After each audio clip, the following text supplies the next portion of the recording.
A continuación, Noticiero Telesucesos. Clasificación A. Apto para todo público. Un noticiero pensado para usted porque se lo merece. Nos acercamos a la realidad desde diferentes perspectivas. Noticiero Telesucesos. Primera parte del noticiero Telesucesos con las noticias más importantes del día.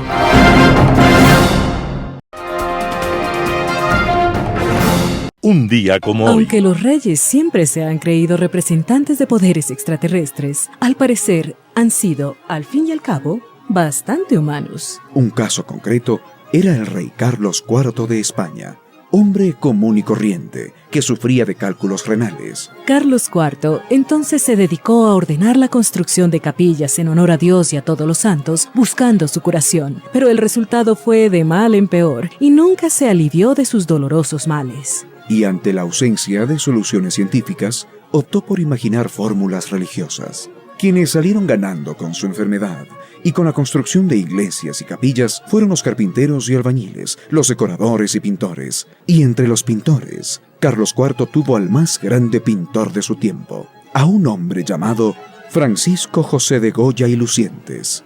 En principio no fue fácil la vida de Goya. Era hijo de un hombre que no dejó testamento porque no tenía nada que dejar. Pero desde niño, Goya mostró grandes dotes artísticas. Y al final, Goya fue nombrado pintor de la corte española, lo cual le significó el reconocimiento que bien se merecía. Y le significó más. Le permitió a Goya escapar de la Inquisición que quería llevarlo a la hoguera por sus pinturas críticas y por su famosa maja desnuda. Goya, genio inclasificable, como todos los genios, fue nombrado pintor oficial de la corte un día como hoy, 25 de junio de 1789. Pero más importante que su cargo de honor es el espacio que Goya ocupa en el arte universal, con sus pinturas llamadas duras y críticas, con sus aquelarres, con sus fantasmas y sus miedos. Las principales noticias del día. Titulares. Presidente Noboa se reunió con el primer ministro chino y trataron sobre comercio e inversiones. Francisco Abad Guerra es el nuevo director del IES. La Embajada de Estados Unidos en Ecuador reabre citas para visas de estudiantes y de intercambio. En el segmento de opinión, el Fondo Monetario Internacional y el Ecuador. Los editoriales serán de Clever Mantilla, Corte de Uñas, Talía Flores, Ecuador atormentado por la violencia, la fuga de delincuentes y por leyes que afectan las libertades. Noticias del día. Presidente Noboa se reunió con el primer ministro chino. Trataron sobre comercio e inversiones. El presidente Daniel Noboa inició su agenda oficial de su visita a China. Este 24 de junio se reunió con el primer ministro chino Li Qiang en Pekín, según informó la Secretaría General de Comunicación de la Presidencia en un comunicado. En la reunión, el mandatario ecuatoriano y el funcionario chino analizaron asuntos relacionados con inversiones, el fortalecimiento del comercio bilateral y la exportación de productos no tradicionales de la nación andina al gigante asiático. En la reunión en el Gran Palacio del Pueblo, ambas autoridades resaltaron las relaciones bilaterales con miras a mantener mecanismos de cooperación e inversión de China para proteger estratégicos en obra pública y el sector energético, indicó la Secretaría General de Comunicación. Noboa recalcó que China es un socio comercial importante de Ecuador, por lo que es fundamental reforzar los lazos de amistad, comercio y respeto con la nación asiática, pero también con otras naciones. Agregó que los diálogos y la cooperación entre ambos países genera actividad económica y empleo para el pueblo ecuatoriano, por lo que la consigna del gobierno será mantener relaciones abiertas con todos los países que han confiado en Ecuador. Este día el presidente Daniel Noboa también participó en la foto oficial junto a los delegados del Foro Económico Mundial de Davos de verano en Tianjin. En este espacio se encuentran líderes globales, empresarios y autoridades para dialogar sobre los retos y oportunidades de la economía mundial, la innovación y el desarrollo sostenible, detalló la presidencia. Francisco Abad Guerra es el nuevo director del IES. Francisco Abad Guerra es el nuevo director general del Instituto Ecuatoriano de Seguridad Social. El cambio ocurre en el marco de una nueva etapa en la administración del IES liderada por Edgar Lama, quien asumió en mayo de 2025 la presidencia del Consejo Directivo del Instituto. Abad es licenciado en Ciencias Políticas y Estudios Internacionales, con doble titulación y mención en Desarrollo de Liderazgo. Cuenta con un máster en Administración Pública por la London School of Economics. Además, posee un diplomado ejecutivo en Liderazgo y Competitividad de la Universidad de Georgetown, y su perfil combina formación internacional con experiencia en gestión pública y desarrollo de talento joven. Ha sido fundador y presidente de la Corporación para el Desarrollo del Emprendimiento y la Innovación Social, COEDEIS. Además, fue director regional de la Hult Price Foundation para Ecuador y la región andina entre 2016 y 2019. Además de ejercer la docencia en la Universidad San Francisco de Quito. El nuevo director reemplaza a Jaime Bernabé Erazo, quien fue posesionado en el cargo el 2 de abril de 2024.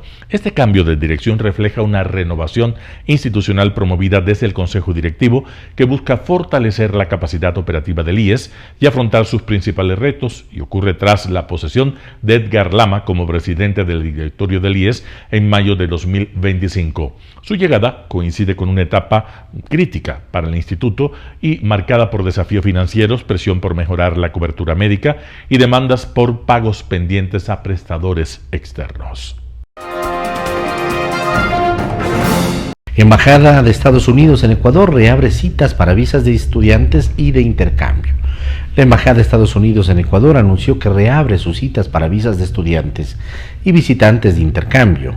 Esta reapertura se realizará bajo nuevas directrices tras la decisión del Departamento de Estado de mantener los más altos estándares de seguridad nacional y seguridad pública en nuestro proceso de visado. La misión diplomática en Ecuador publicó un enlace en el que se recuerda las nuevas directrices que implican una investigación exhaustiva y minuciosa. Esta incluirá la presencia en línea de todos los solicitantes de visados, de estudiantes y visitantes de intercambio en las clasificaciones de no inmigrante, F, M y J. Según el comunicado del gobierno de Estados Unidos, la principal regla es que los postulantes a una visa de estudiante tengan sus perfiles de redes sociales abiertos para que el oficial consular pueda revisar sus credenciales. Los solicitantes deben consultar el sitio web de la embajada o consulado correspondiente para conocer la disponibilidad de citas. Fue en mayo del 2025 cuando la administración de Trump suspendió de forma temporal este proceso y canceló miles de visados, incluidos los de centenares de estudiantes extranjeros que participaron en protestas pro-palestinas contra la ofensiva israelí en Gaza. Y ahora, con la nueva medida vigente para las redes sociales, el Departamento de Estado de Estados Unidos podrá acceder a los perfiles de los futuros estudiantes y buscar cualquier indicio de hostilidad hacia los ciudadanos, la cultura, el gobierno, las instituciones o los principios fundacionales del país. Entrevista del día.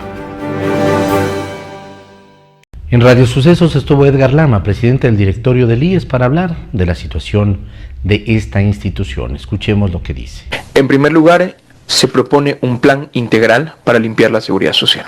La seguridad social tiene demasiados años sucia y la culpa de esta suciedad, de esta corrupción, de esta ineficiencia, viene de 10 años de gobierno de Rafael Correa, que con su poder legislativo, ejecutivo y su popularidad, logró implementar un sistema jurídico, operativo y administrativo diseñado específicamente con la intención de poder repartir hospitales, de poder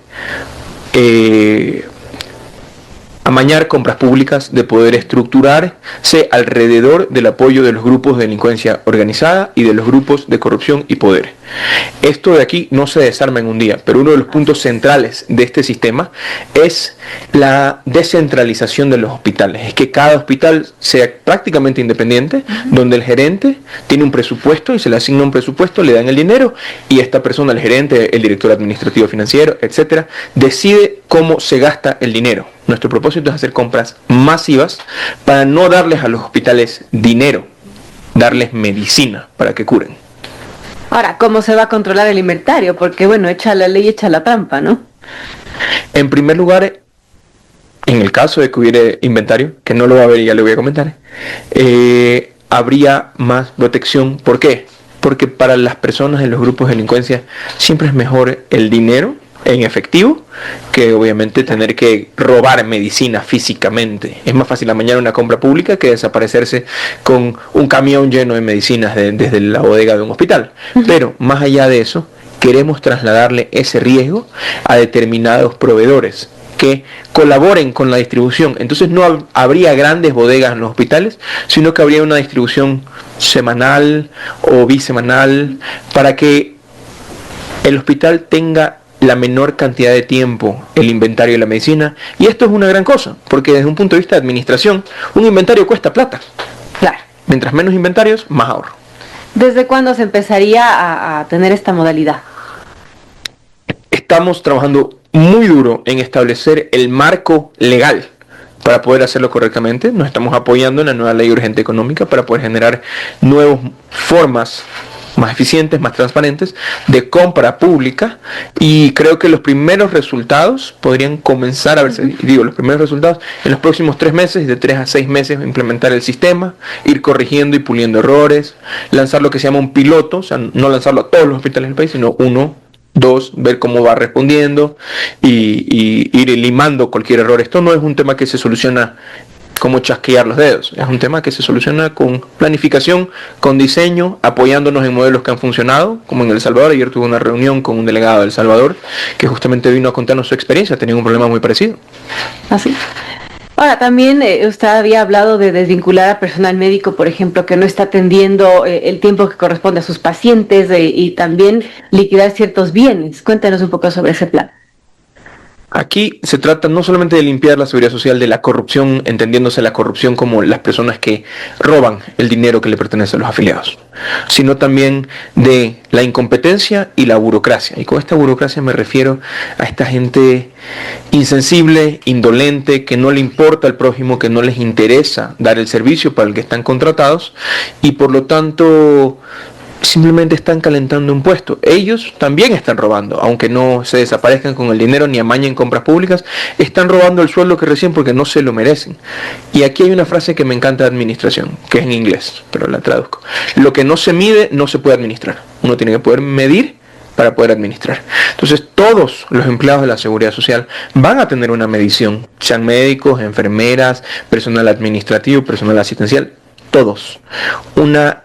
Un indicador de cómo están trabajando, cuántos trámites despacha el funcionario al día, cuántos pacientes atiende un médico en consulta externa o una enfermera en emergencia.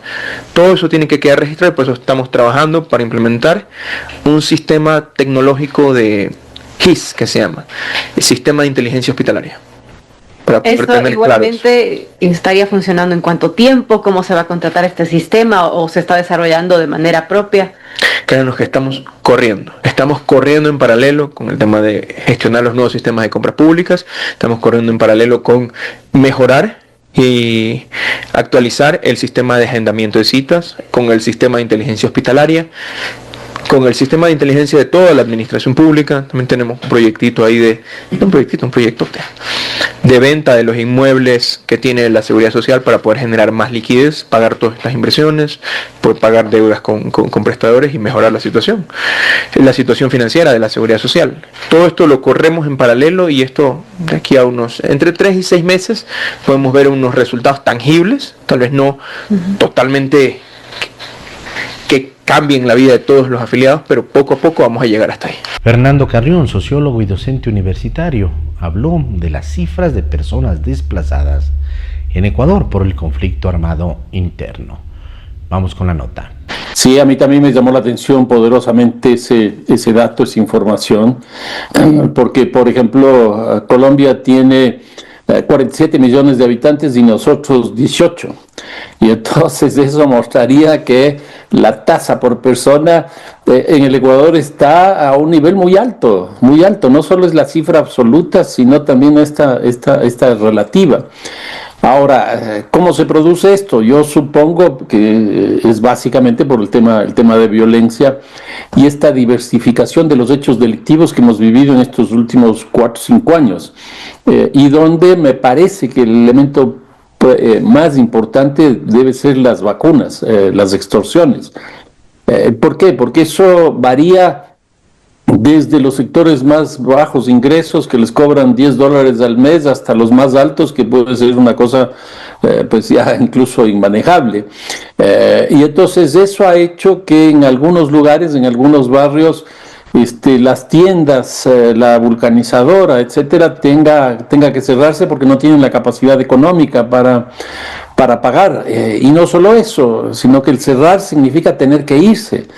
Y entonces me parece que los desplazamientos que están ocurriendo, en gran parte a lo que ocurre es que esos territorios empiezan a quedar en manos de estas estructuras criminales, y por lo tanto ese mercado está directamente beneficiado para ellos. Eso es muy preocupante. Por ejemplo, zonas y barrios como Socio Vivienda en Guayaquil, al noreste de la ciudad de Guayaquil, se reporta que hay desplazamiento forzado de al menos 77 familias solamente de ese barrio. Claro, son familias que les exigen pagar vacunas diarias de más o menos $2 diarios. Se escuchan balaceras todas las noches y siempre está en disputa este territorio, en disputa de las bandas. Entonces lo más lógico es que las familias se desplacen, pero claro, ¿hacia dónde van esas familias? ¿Qué hacen con sus hijos, con sus vidas, no? Porque se desplazan pero no tienen como que un lugar definitivo o una solución definitiva. No, en absoluto, porque simplemente lo que hacen es ir a otro lugar donde probablemente va a ocurrir lo mismo, o está ya ocurriendo lo mismo, porque en general esos desplazados se dirigen hacia los lugares donde tienen contactos, donde tienen relaciones, donde hay vínculos familiares. Y esos son lugares también absolutamente precarios, que probablemente también existen cosas de este tipo. Pero pongamos que llega a un lugar mejor en términos de que no haya estas extorsiones, pero las condiciones de vida van a ser totalmente complejas, porque ¿de qué va a vivir? El chico que estaba estudiando en el colegio, la escuela, etcétera, ¿dónde va a ir? Entonces son muchas cuestiones que significan estos desarraigos del territorio, y no solo son los costos económicos, sino los costos familiares, sociales, culturales, que son francamente muy, muy dolorosos. ¿Para qué significa para una sociedad que exista estos dramas de desplazamiento forzado? ¿Qué pasa con las familias que quedan rotas o que de alguna manera tienen que cambiar sus hábitos, lo que conocían, su barrio, su escuela, su colegio? ¿Cómo funciona eso y cómo afecta a la sociedad en general? O sea, cambia todo, porque el territorio es una forma de pertenencia, es una forma de vínculo, etcétera. Y entonces, por ejemplo, si a mí me desplazan, yo pierdo las relaciones laborales, o pierdo mi negocio, o pierdo mis relaciones de apoyo que tenía, el lugar donde iba a comprar, donde iba, qué sé yo, a hacer el ocio. O sea, cambia todo. Y entonces son cambios traumáticos, al menos en los primeros meses, años, hasta que vuelva a reconstruir todo ese tipo de cosas. Y como decía hace un momento, nada raro es que vuelva a vivir lo que ya vivió en el lugar donde antes residía. Entonces la situación es muy complicada. Yo creo que aquí ya el gobierno debería tener una política explícita para apoyar a esta gente, porque si no, también lo que puede ocurrir es que sin otra opción, le va a tocar entrar también con estrategias de sobrevivencia que pueden ser robos, hurtos, etcétera, con lo cual no solo que se produce el desplazamiento, sino también la incorporación de nuevos actores al proceso delincuencial, ¿no? En Impacto Informativo, Carlos Aguinaga, expresidente del Tribunal Supremo Electoral, habló acerca de las reformas al Código de la Democracia. Escuchemos lo que opina. Es que en el diseño del sistema electoral ecuatoriano, que tiene 4 elementos, todo sistema electoral, tiene las circunscripciones, las formas de las candidaturas, que es de lista, las modalidades de votación y la asignación de escaños. Si yo cambio en el caso ecuatoriano la fórmula de asignación, cualquier fórmula que vaya a cambiar, la Webster, el DON, el Imperiali, el Webster modificado, cocientes de residuos, cociente natural, cualquier fórmula, va a distorsionar la representación política en cualquier fórmula. ¿Por qué? Porque el tamaño de los distritos en el Ecuador es muy pequeño. Se elige hasta 5.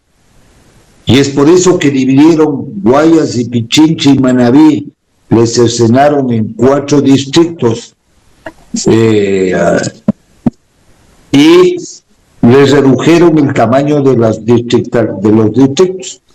Cuando hicieron eso, produjeron una reforma con beneficio de interés político, es decir, una manipulación política del elemento electoral para beneficiar a una organización política. ¿Ya? Eso se llama, en teoría, le conocen como el efecto gerrymandering.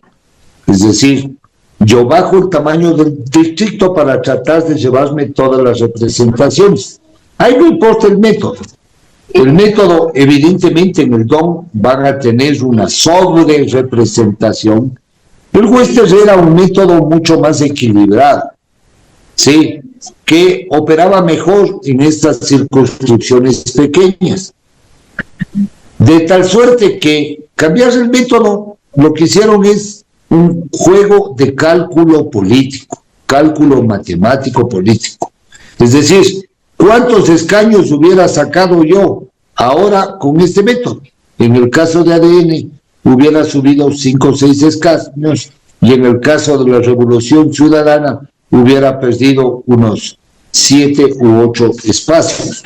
Eso es realmente lo que hicieron para ir a, que ni siquiera es un pacto, sino que coincidieron con un interés, porque además esta es una reforma que el correísmo le tenía desde el año 2022, se venía tratando y que estaba prácticamente congelada, que nadie le tramitaba, que no había los votos para su trámite, que fue generado en la Comisión de Justicia de la anterior Asamblea, de la anterior a la anterior, es decir, estuvo Jaramillo del IRE presidiendo esa comisión, después creo que estuvo Cedeño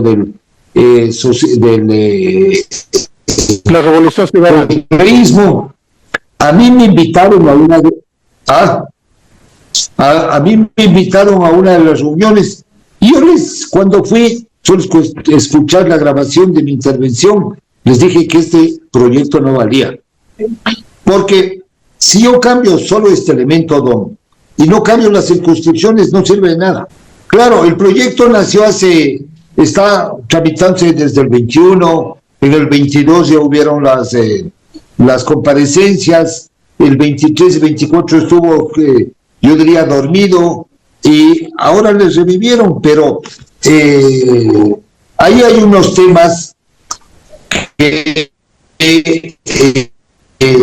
hay que ver con otra óptica. O sea, ¿yo qué saco? Reducir o concentrar el sistema de partidos si tengo un régimen de partidos que no sirve. Yo tengo que cambiar toda la ley de partidos. Tengo que hacer una reingeniería al tema de los partidos, las condiciones de elegibilidad, las condiciones de acceso, el tema de la elección democrática para seleccionar candidatos, o sea, primarias o procesos electorales al interior de los partidos, que no hay. Un panorama de noticias para su estatura intelectual.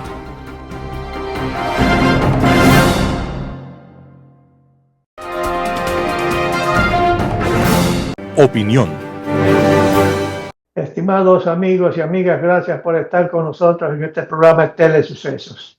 Hay una serie de preocupaciones en el Ecuador, pero a su vez hay también noticias positivas. Y una de ellas vale la pena comentar. El equipo del Fondo Monetario Internacional, el equipo técnico, igual que del Banco Mundial y del Banco Interamericano de Desarrollo, entidades multilaterales de financiamiento muy importantes en el mundo y para Ecuador, han estado presentes por casi una semana, conversando con el gobierno, con la ministra de Finanzas y con otros altos funcionarios del gobierno con respecto al programa económico vigente que ha sido aprobado por el FMI y en la que este organismo de financiamiento internacional aprobó un crédito por 4.000 millones de dólares. Y ya se hizo pues el primer desembolso y está pendiente el segundo desembolso. Y para fines de conocer si se hace el segundo desembolso y se pide autorización al directorio del Fondo Monetario con sede en Washington, han venido todos estos técnicos. Han recibido información del gobierno, han chequeado, analizado la situación macroeconómica, la situación fiscal, la situación de balanza de pago, la situación financiera en general del país. Y los técnicos han llegado a la conclusión que el gobierno ecuatoriano y el país avanza gradualmente, pero avanza dentro de la línea de compromiso que el gobierno se comprometió en el programa aprobado por el directorio del FMI. Y esto es enormemente positivo porque en todo caso abre la posibilidad de que el directorio del FMI en los próximos días, una vez analizado y debatido el informe de los técnicos y del informe de la señora que preside, que es la directora gerente del FMI, con toda seguridad aprobarán el desembolso de por lo menos 400 millones de dólares para el Ecuador, lo que alimentará pues a las reservas internacionales, igual que sencillamente a la balanza de pagos del Ecuador en forma muy positiva. Pero eso también tiene una cosa más positiva todavía. Se abren las puertas del Banco Mundial y se abren las puertas del Banco Interamericano de Desarrollo para poder financiar una serie de proyectos de inversión que son necesarios en el Ecuador y que el presidente de forma personal ha indicado al país algunos proyectos específicos de la infraestructura que es necesario completar o reiniciar. Eso es enormemente importante para el país, estimados amigos. Y naturalmente, pues, el fondo ve que el país va avanzando, que el gobierno va avanzando en cuanto tiene que ver con tomar decisiones para ir controlando la parte fiscal. Pero hay noticias también positivas sobre la posición de la balanza de pago. Hay un superávit importante en la cuenta corriente de balanza de pago. Las exportaciones no petroleras vienen creciendo de forma muy importante y el Ecuador y los empresarios privados ecuatorianos van abriendo mercados en todas partes del mundo para exportar más y tener mucho más liquidez del exterior que lleguen al Ecuador por mayores exportaciones, y esa mayor liquidez por las exportaciones se convierte en depósitos del sistema bancario nacional, y el sistema bancario está listo, igual que la cooperativa, a expandir mucho más el crédito para financiar no solamente actividades de consumo, sino actividades de inversión privada. De tal manera, amigos, que hay cosas positivas, no obstante que hay preocupaciones en otros frentes del país, pero esto hay que aprovecharlo y el gobierno lo va a aprovechar, a tal punto que el presidente en los próximos días ha anunciado que viajará al exterior para entrevistarse con líderes de China continental, de líderes europeos y de conversar con una serie de empresarios privados europeos y chinos y de otra naturaleza, a los fines de decirle: aquí tengo Ecuador, yo soy el presidente del Ecuador y les cuento qué estamos haciendo en el país, cómo se presentan oportunidades interesantes para sencillamente hacer inversiones por parte de ustedes, empresarios chinos, empresarios alemanes, empresarios españoles, empresarios ingleses, etc. Y eso es muy positivo, es la diplomacia al más alto nivel, al nivel del presidente de la República, parte de la Cancillería ecuatoriana. Amigos, no se puede dejar de reconocer que hay cosas positivas en el Ecuador. Naturalmente que el gobierno tendrá que seguir avanzando en su programa, tendrá que seguir tomando decisiones compatibles con lo que se ha comprometido con el Fondo Monetario Internacional, a los efectos que el día de mañana pueda haber las condiciones para otro desembolso del FMI. No se olviden, señores, también lo siguiente, que el programa aprobado por el fondo dura 4 años y fue por 4.000 millones de dólares. El gobierno ha solicitado al FMI que sencillamente le aumenten el crédito en 1.000 millones más de dólares, lo que significa que la línea de crédito, por decirlo así, del FMI será de 5.000 millones de dólares a ser desembolsado en 4 años de acuerdo a cómo avanza el programa económico y financiero del gobierno. Y yo estoy seguro que como hay un informe favorable del equipo técnico y de la señora directora del FMI, el directorio no solamente que aprobará el nuevo desembolso, sino con toda seguridad aprobará el nuevo crédito de 1.000 millones para que la línea de crédito total del Ecuador desde el Fondo Monetario sea en 4 años de 5.000 millones de dólares. Eso, vuelvo a repetir, le dará mucho más liquidez a la economía. Es préstamo, es crédito externo que aumentará la deuda externa del país, la deuda pública. Sí, definitivamente sí, pero en condiciones de plazo y en condiciones de tasa de interés mucho más conveniente y más baja que lo que da el mercado privado de capitales. Ahora, en función de todo esto, yo estoy seguro que el riesgo país, el índice del riesgo país va a seguir bajando. Ahora, debemos comentar de que no es posible todavía, no es posible que se hayan creado las condiciones para que el gobierno ecuatoriano emita bonos a nivel internacional a 5 o 10 años plazo y los coloque en el mercado de capitales de Nueva York, de Londres, de Frankfurt, etcétera. Todavía no es posible porque el índice no ha bajado lo suficiente. Hay países como por ejemplo Uruguay, tiene un índice aproximadamente, si mal no recuerdo, de 150 puntos. Ve a Chile y vea usted Argentina cómo ha descendido el nivel de riesgo país con todas las reformas extraordinarias que ha hecho el señor Milei, presidente de la Argentina. Pues en Ecuador sencillamente tendrá que seguir subiendo. Amigos y amigos, vuelvo a repetir, no obstante los problemas que tenemos en el país, ha habido cosas positivas como lo que he comentado hace unos minutos. Les agradezco por haber estado con nosotros y nos volveremos la próxima semana con otro tema interesante de economía y de finanzas. Editorial.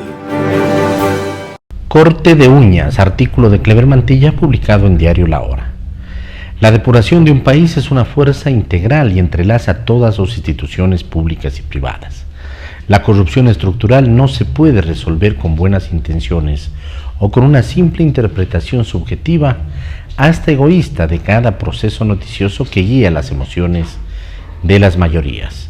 Por el contrario, el liderazgo activador del cambio social está asociado con la toma de decisiones planificadas y las acciones apropiadas a enfrentar las necesidades básicas de la gente. Con estrategas eficientes caracterizados por su actitud ética y el interés nacional que moldea el destino de una nación.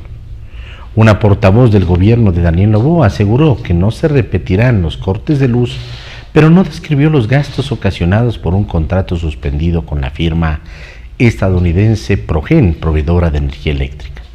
No mencionó los efectos acumulados de la paralización de la refinería de Esmeraldas, la falta de asfalto ni los constantes derrames de crudo, con todo su efecto ambiental, político y económico.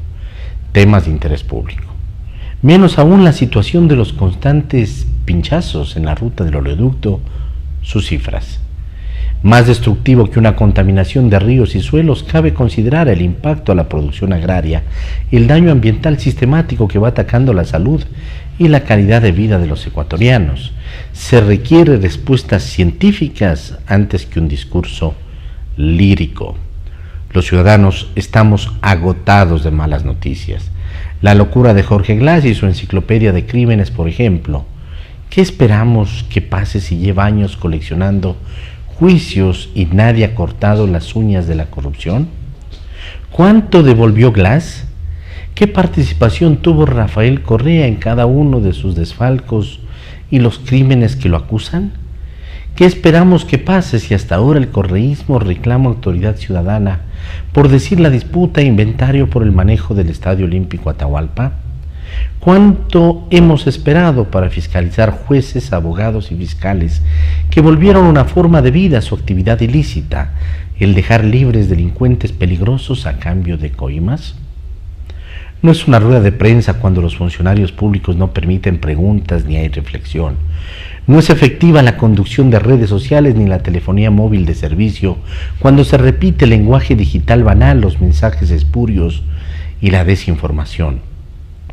No es coherente una comunicación política cuando las autoridades no tienen empatía con las necesidades y pedidos de su gente.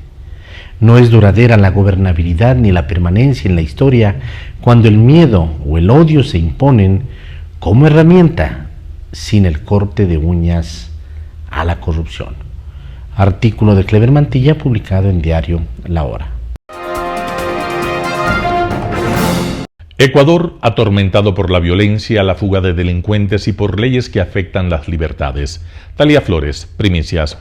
Un remolino de emociones envuelve a los ecuatorianos por la cantidad de hechos trágicos vinculados al crimen organizado que han puesto al país a la cabeza de los más violentos, por las mafias infiltradas que han convertido en cómplices a quienes tendrían que combatirlos y por ciertas leyes recién aprobadas en la Asamblea Nacional que han causado alarma en organizaciones internacionales que protegen las libertades. En un país signado por la violencia, las últimas semanas han sido de las peores, y solo la vocación pacífica de la mayoría ha logrado mantenernos a flote. Cuando recién se procesaban los informes que daban cuenta de que entre enero y mayo de 2025 en Ecuador se contabilizaron 3.939 homicidios intencionales, rompiendo el récord desde que hay estadísticas, y una sensación de dolor colectivo se podía sentir, la noticia de la fuga de alias Fede, cabecilla de la organización narcotraficante Los Águilas, llenó de perplejidad y trajo a la memoria el nombre de alias Fito, otro criminal que se fugó de la prisión en enero de 2024 y que aún no ha sido recapturado. La perplejidad mutó en coraje al conocerse que alias Fede, quien fuera detenido en flagrancia 5 meses atrás, mientras descargaba cocaína valorada en $4.6 millones, se fugó de la penitenciaría del Litoral, centro bajo vigilancia militar, vestido con uniforme militar, confirmando que las instituciones han sido contaminadas y el país puesto en serio riesgo. En Ecuador, la delincuencia se mueve a sus anchas y se ensaña con la gente, cuyas vidas han sido trastocadas, como ocurrió con una familia en el Carmen, Manabí, a la que la celebración del Día del Padre le supuso una tragedia dolorosa, tal y como contó Valentina Febres Cordero en su artículo en Primicias. Hechos sangrientos como este han precipitado la huida de familias enteras que, para salvar sus vidas y la de los suyos, deben dejar atrás todo, en una acción jamás antes registrada en el país y de la que apenas se habla porque la sociedad prefiere mirar a otro lado.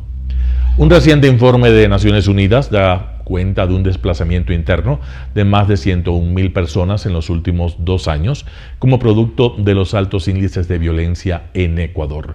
Huyen por las extorsiones, las amenazas o por los conflictos entre bandas criminales que afectan a las poblaciones, volviendo la vida de la gente miserable.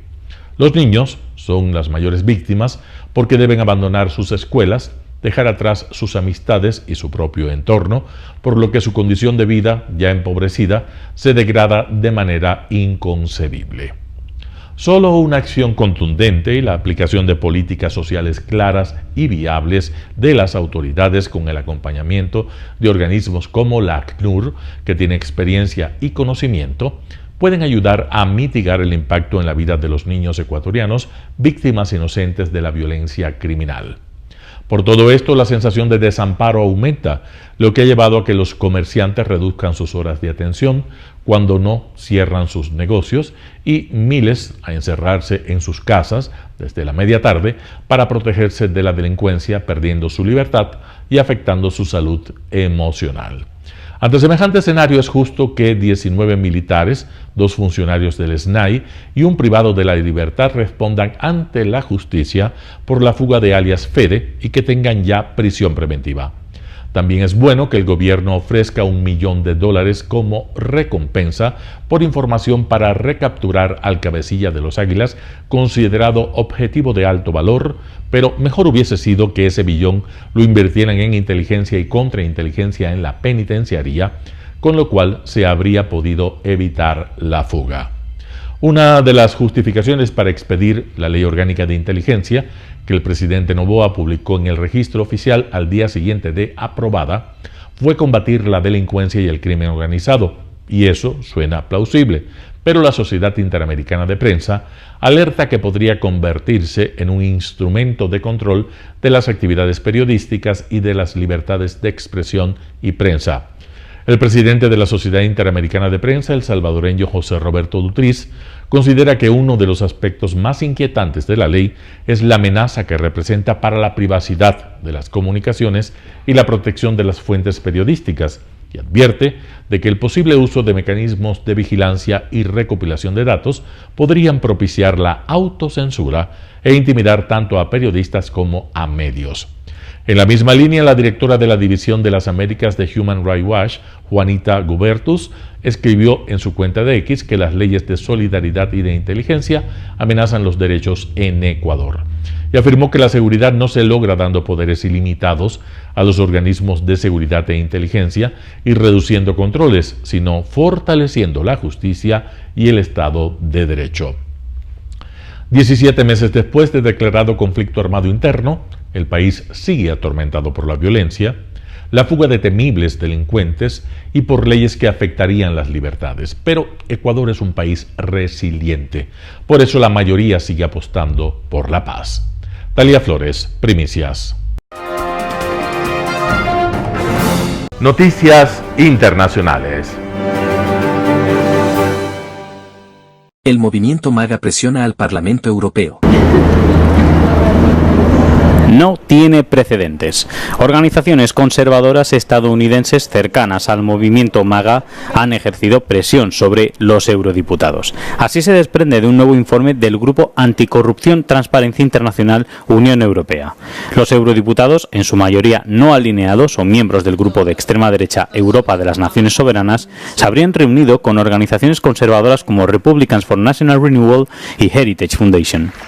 Usually those are organizations that are very much stand for quite climate skeptic position, and they lobby for fossil fuel, for example, and of course also they're very much against the whole tech regulation that the EU has adopted in recent years, such as the European Digital Markets Act and Digital Services Act. And one of the sort of the main topics that you can actually see directly into the meetings is issues around free speech. So they say we defend free speech, so we cannot have this regulation. ADF International, organización cristiana antiabortista con sede en Estados Unidos, también es cada vez más activa en el Parlamento Europeo, según el informe. Aunque el aborto no es competencia europea y corresponde a los Estados miembros, estas organizaciones intentan influir en los debates nacionales a través de los eurodiputados, según el investigador. It's an organization that is sort of ultra-conservative Christian that lobbies for against abortion, and this is also a subject that now appears in the MEP meetings that didn't exist before, because they're now trying to push or to convince MEPs to adopt anti-abortionist stance, and they have, of course, also a much more favorable ground given the results of the last election. El informe identifica una veintena de reuniones entre eurodiputados y estas organizaciones conservadoras estadounidenses. Pero pongamos las cosas en perspectiva. En total, en un año se registraron más de 30.000 reuniones entre eurodiputados y grupos de presión. De las 20 organizaciones más activas en el Parlamento Europeo, 15 representan intereses comerciales, con una presencia muy activa del sector de los combustibles fósiles, y solo 5 representan a ONGs.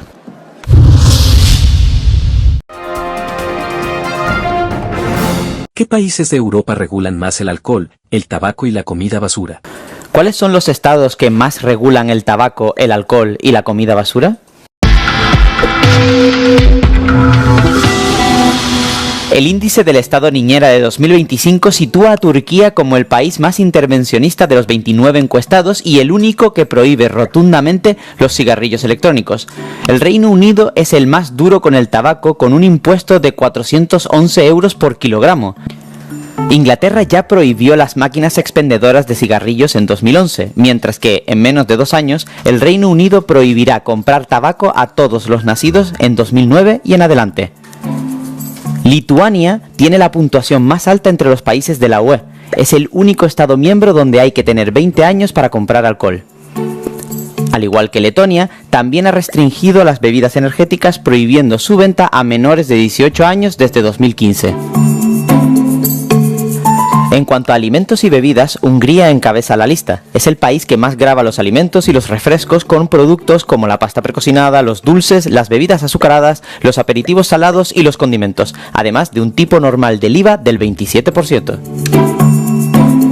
Finlandia, Irlanda, Polonia, Estonia y Suecia completan los 10 primeros puestos del índice del Estado niñera. En cualquier caso, los estudios han demostrado que aumentar los impuestos sobre productos como el alcohol y los cigarrillos ayuda a reducir su consumo.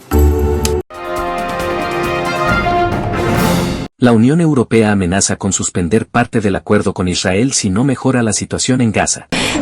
La Unión Europea revisará la suspensión de su asociación con Israel por las violaciones de los derechos humanos en Gaza, según la responsable de política exterior de la Unión Europea, Kaja Kallas.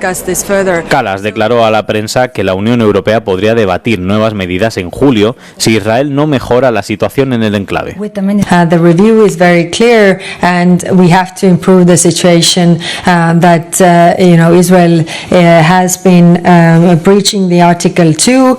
It is not intended to punish Israel, but to trigger concrete improvements for the people and the lives of people in Gaza.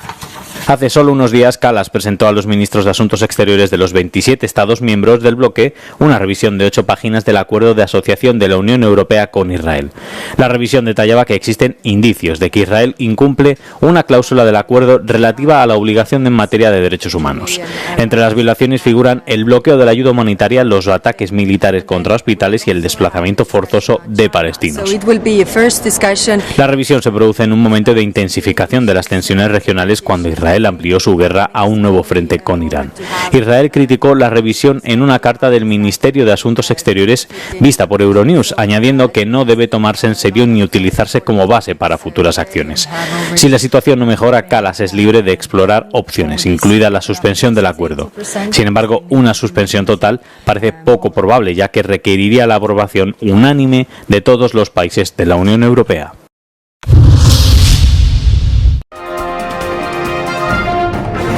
Trump anuncia un alto el fuego total y completo entre Israel e Irán. El presidente de Estados Unidos, Donald Trump, ha anunciado en una publicación en las redes sociales que el alto el fuego entre Israel e Irán ha entrado en vigor este martes por la mañana.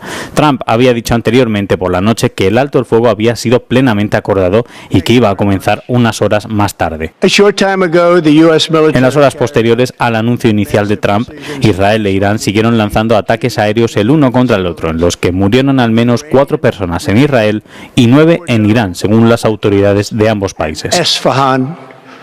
Los medios de comunicación estatales iraníes confirmaron que efectivamente había entrado en vigor un alto el fuego, al igual que el gobierno israelí en una declaración propia.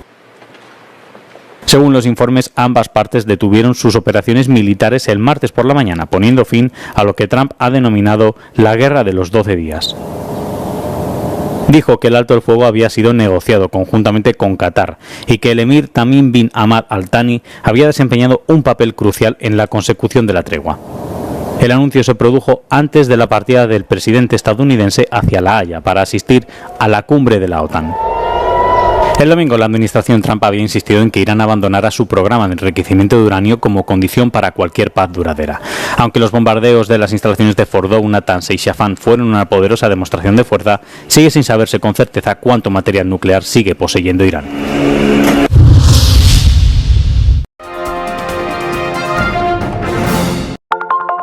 Telesucesos, Canal 29 UHF de la ciudad de Quito. Un canal de televisión abierta. Siempre inédito, para una audiencia especial. Somos cultura, educación, salud, opinión calificada, normas de vida. Y todas las tardes, de lunes a viernes, desde nuestros estudios en Arena Telesucesos, escenario propio destinado a promover el deporte. En tiempo real, usted y su familia, en su televisor, desde la comodidad de su hogar, disfrutarán de los partidos, eventos, campeonatos que realizamos diariamente de ecuavóley, básquet, box, lucha libre, cachascán, gimnasia, artes marciales, tenis de mesa, fútbol sala, transmisiones en vivo de los principales partidos de fútbol barrial y colegial. En fin, somos un canal inédito, inéditos en el deporte. Transmisiones de acción y conocimiento en el deporte.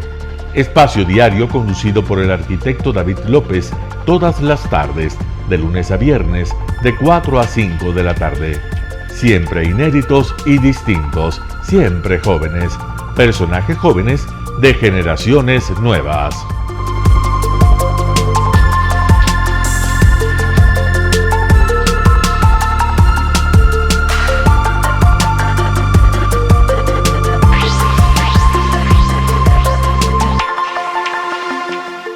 El término arena dejó tiempo atrás de ser sinónimo de muerte.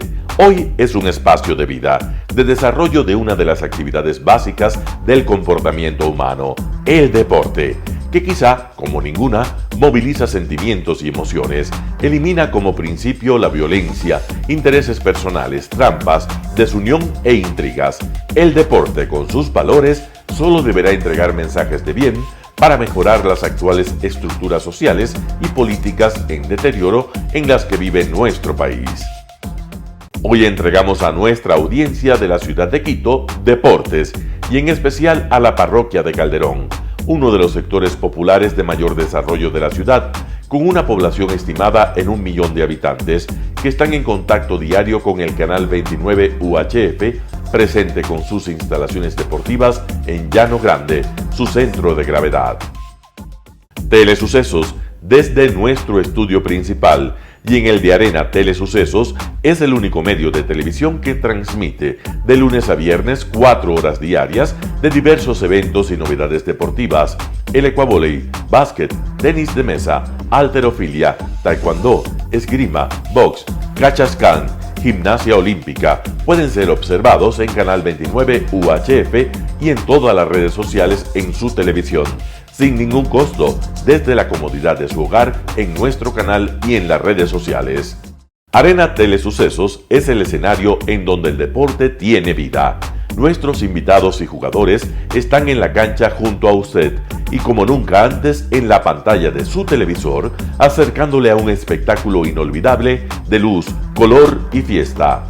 Por fin usted encuentra el deporte que practica y que nunca es transmitido ni considerado por otros medios de comunicación con la importancia que nosotros le damos. El ecuavóley es el gran protagonista en una cancha con todos los estándares y comodidad para su práctica. Es el único deporte ecuatoriano con partida de nacimiento ecuatoriana.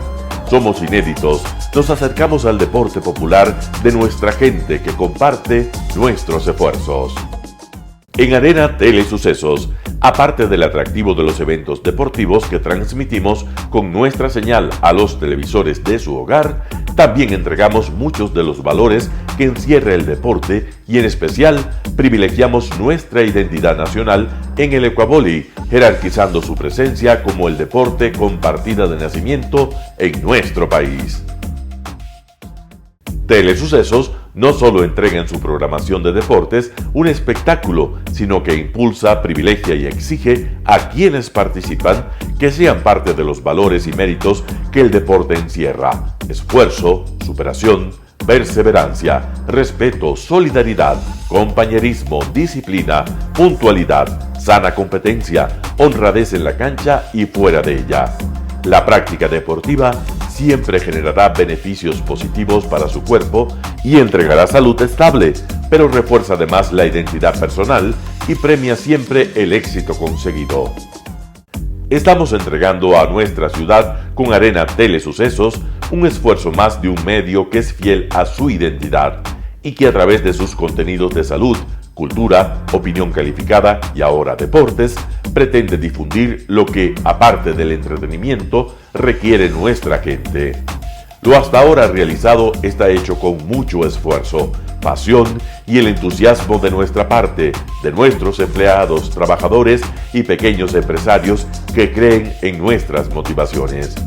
Hemos dado los primeros pasos para este proyecto que seguiremos haciéndolo gracias a ustedes. ¿Cómo llegar? Nuestras instalaciones se encuentran en el norte de la ciudad, en un sector de gran crecimiento y desarrollo urbano al que se accede a través de la vía E35, más conocida como la Avenida Panamericana Norte. Desde el centro comercial El Portal, a 2 kilómetros a la derecha, se encuentra la calle García Moreno, antiguo camino a Llano Grande, una arteria en la que se desarrollan dinámicos comercios. Junto al centro comercial Ciudad Alegría, a 100 metros, hemos llegado a nuestras instalaciones, Arena Telesucesos, la cancha del ecuavóley. Telesucesos, siempre inédito, nuestro canal online a la vanguardia tecnológica, 24 horas de programación continua a través de Internet.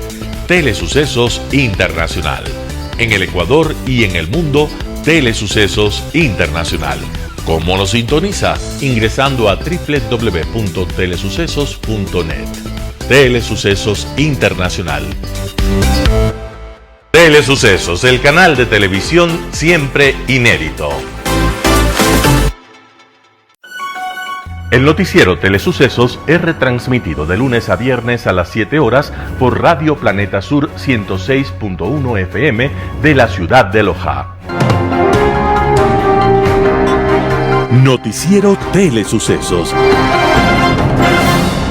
Las opiniones vertidas en este espacio por la producción y dirección del programa son de exclusiva responsabilidad de sus autores y de quienes intervienen en ellos.